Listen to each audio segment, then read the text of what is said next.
Be lifted high, be lifted high.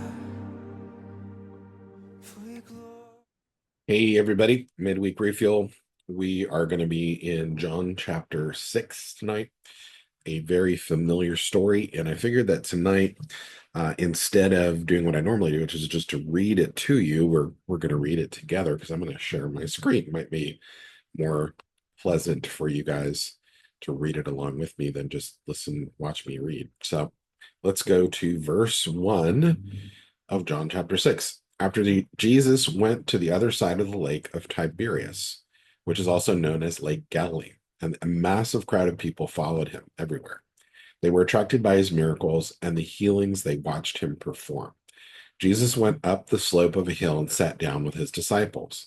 Now it was approaching the time of the Jewish celebration of Passover, and there were many pilgrims on their way to Jerusalem in the crowd.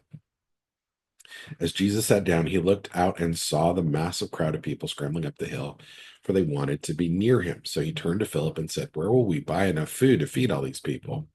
Now, Jesus already knew what he was about to do, but he said this to stretch Philip's faith. Philip answered, "Well, I suppose if I were to give everyone only a snack, it would cost thousands of dollars to buy enough food." But just then, Andrew, Peter's brother, spoke up and said, "Look, here's a young person with 5 barley loaves and 2 small fish, but how far would that go with this huge crowd?" So Jesus said, have everybody sit down. So on the vast grassy slope, more than 5,000 hungry people sat down. Jesus then gave the barley loaves and the fish and gave thanks to God. He then, gave it to his disciples to distribute to the people. Miraculously, the food multiplied with everyone eating as much as they wanted. That's impressive. Verse 12. When everyone was satisfied, Jesus told his disciples, "Now go back and gather up the pieces left over so that nothing will be wasted." The disciples filled up 12 baskets of fragments, a basket of leftovers for each disciple. All the people were astounded as they saw with their own eyes the incredible miracle Jesus had performed. They began to say among themselves, "He really is the one, the true prophet we've been expecting." So Jesus, knowing that they were about to take him and make him their king by force, quickly left and went up the mountainside alone.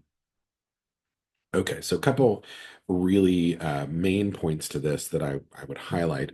And let me just say, my voice is a little raspy today. I'm getting over a cold. Actually feel pretty good, but my throat does not. So hopefully I'm not annoying you too much with my very deep voice today. But first thing I noticed there is it's interesting that, people were drawn to the miraculous, right? They were drawn to, I guess the way I read it is, it was kind of like, for them, it was kind of like a show. Hey, wow, watch what this guy can do. But that didn't dissuade Jesus. Like they saw him, they were drawn to him. Jesus accommodated them. He actually, I can visualize he goes up the slope of a hill to allow for more people to be able to be around him and for him to be able to teach them. And so he also shows a level of compassion for them because he's thinking, wow, these people are going to get hungry. So what can we do? And he asks Philip, the scripture, John makes the point of telling us that he was trying to stretch Philip's faith. And, so let's talk about that. You guys know, because you hear me a lot, but faith is the perspective of heaven. It's the evidence of things hoped for, the conviction of things that we don't see. And so what he was doing in the situation was, okay, Philip, what are we going to do? We're going to feed these people spiritually, but they're also going to be hungry physically.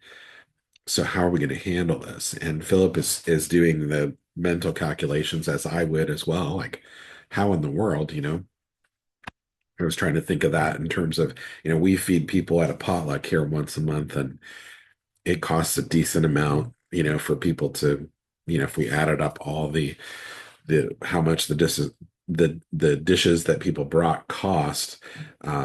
I mean, it wouldn't be as much as for 5,000 people, but it would be a decent amount. And so if we were feeding 5,000 women, and we know that it was probably more than 5,000 women, 5,000 people, it was probably more than 5,000 because there were women and children involved. So, multiply that. yeah, that would have been a really daunting thing. And so I think what I love about the story is that Andrew says, here's a kid and he's got 5 loaves and 2 fish. That wouldn't be enough, would it? Right? Like that's kind of what I visualize him saying. And it's at that moment that Jesus says, all right, tell everybody to sit down. So it's like, okay, I've got something to work with. It may not be much, but I have something to work with, and we're gonna see what God can do. And of course, we read in there that not only did they, it wasn't like they had just enough, they had as much as they wanted, and there was still some left over.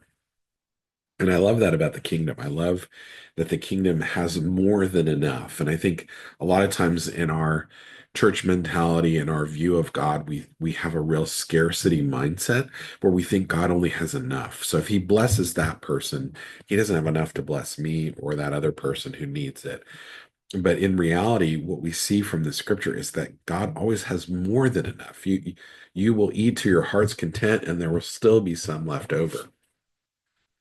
And I think, like Philip, when we face challenges, when we face things that seem impossible, what a great opportunity to apply grace to those things, to apply faith to those things. Okay, what does the kingdom have that will help me to have a solution for this situation that is in front of me?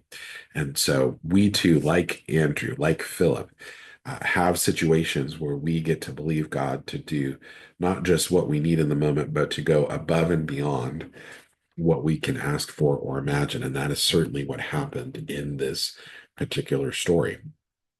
The other thing that stands out is at the very end, where Jesus, knew that they were going to take him and make him king by force, and so he quickly left and went up the mountainside alone.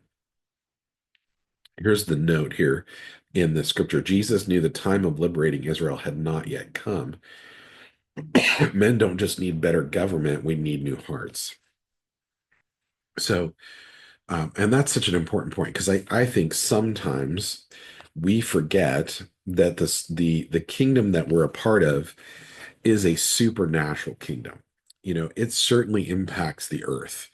When a nation honors God, then there are honorable leaders. There are honorable men and women. Doesn't mean that everybody is honorable, but the chances are when everybody, like if you think about it, if everybody in America honored God, it would affect the people that we chose to be leaders.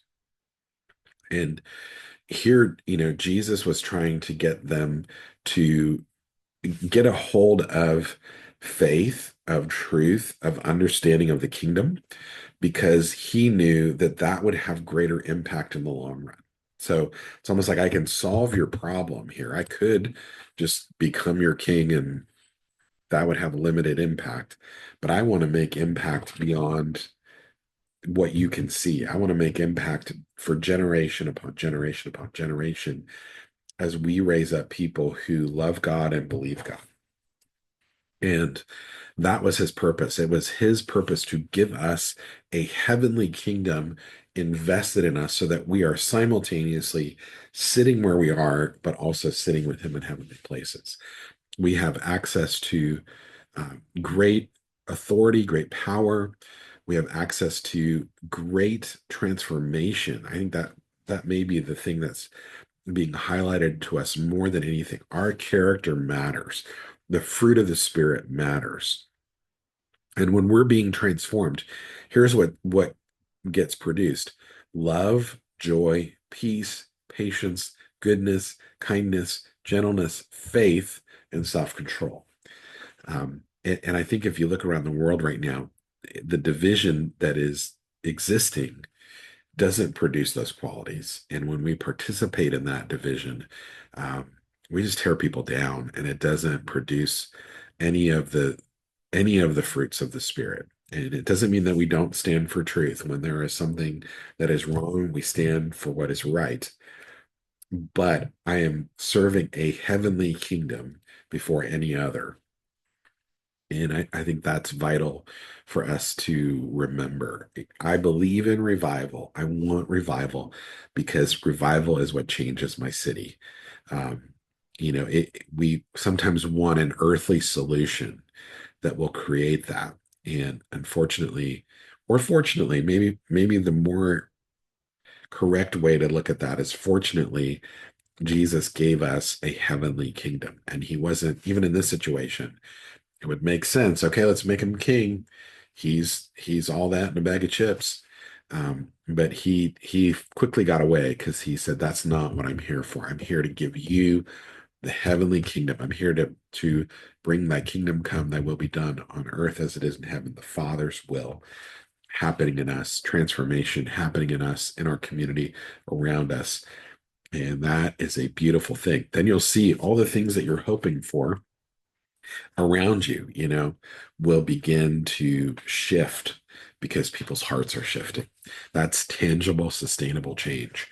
And I think that's what Jesus is actually, in a weird way, in a story about feeding 5,000 plus people with a small bag lunch. That's what he's teaching us. So have faith, believe, be transformed, and just watch what God is going to do. I expect great things. So there you have it. Very familiar story, and we will continue on with John chapter 6 next week. So have a great rest of your week. Be encouraged and enjoy the rain we're getting this week. Hopefully, sun will be coming. Be lifted high, be lifted high.